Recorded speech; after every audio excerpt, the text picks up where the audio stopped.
Welcome to Mind Flexing with Alia Parker, your weekly thought expedition to everywhere and anywhere. Strap on your boots or put your feet up. Take a deep breath and let's get flexing. The Bunnies.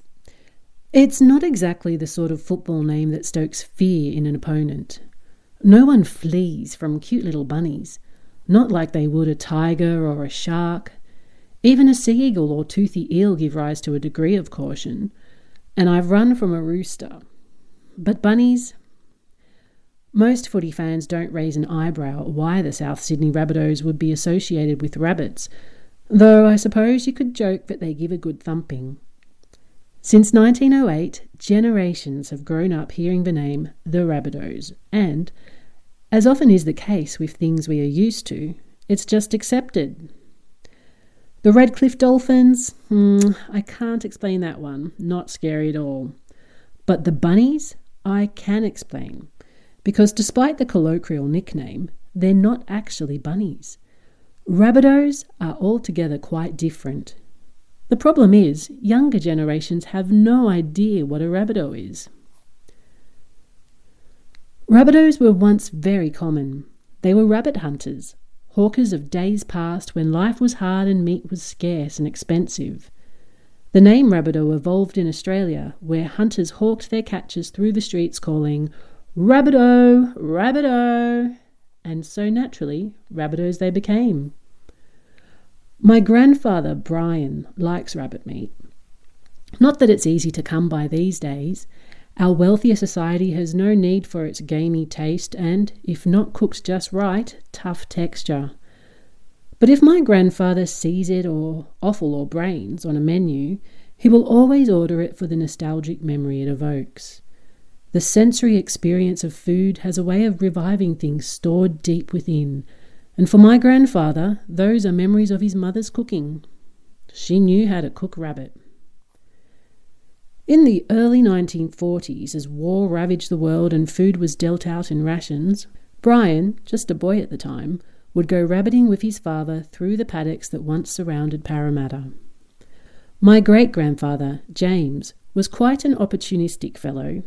He was an illegal bookmaker, a toll collector, a drover, a factory worker, and for a while, during the war, a Rabbitoh. In the days before calicivirus was released as a bioagent, wild rabbits were plentiful and cheap.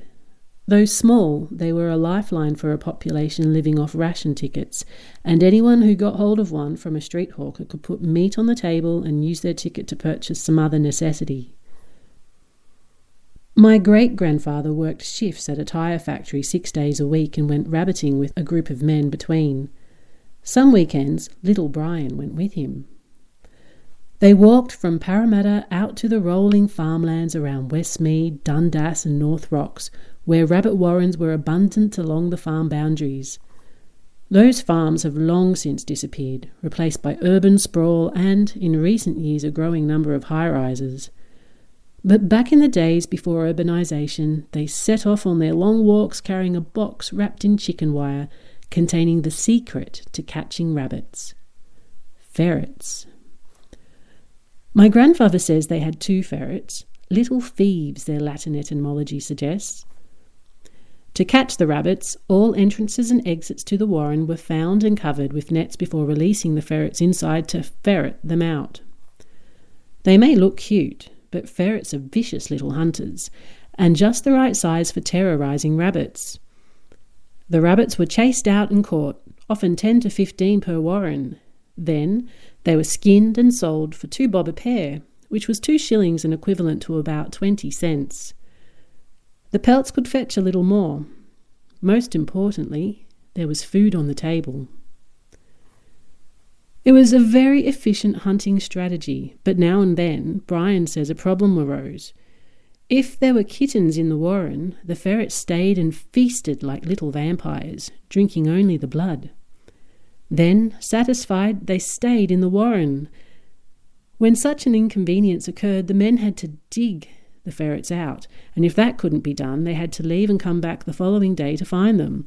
Eventually, the ferrets would need to resurface in search of food. Such was the life of a Rabbitoh, a social necessity that helped carry the population through 2 world wars and the Great Depression. Slowly, as economic conditions improved, the need for them slipped away, and with it went our collective memory of them. Except for a football team, the South Sydney Rabbitohs, popularly called the Bunnies after the white rabbit on their jersey. There's no written record about why Souths became known as the Rabbitohs, but the oral story that survived, and seems plausible, is that many of the players would go rabbiting to earn money on the side of playing football. I recall reading many years ago on a sign somewhere in the vicinity of Redfern Oval that the men would head up to the sand dunes of La Perouse, then return to Redfern to hawk their catch.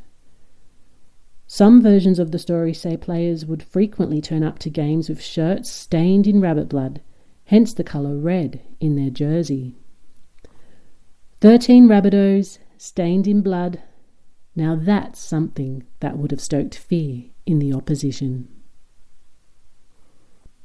Thank you for listening to Mind Flexing with Alia Parker. To join the conversation or to read more of my essays, head to mindflexing.com.au or find me on Substack. Until next time, keep flexing.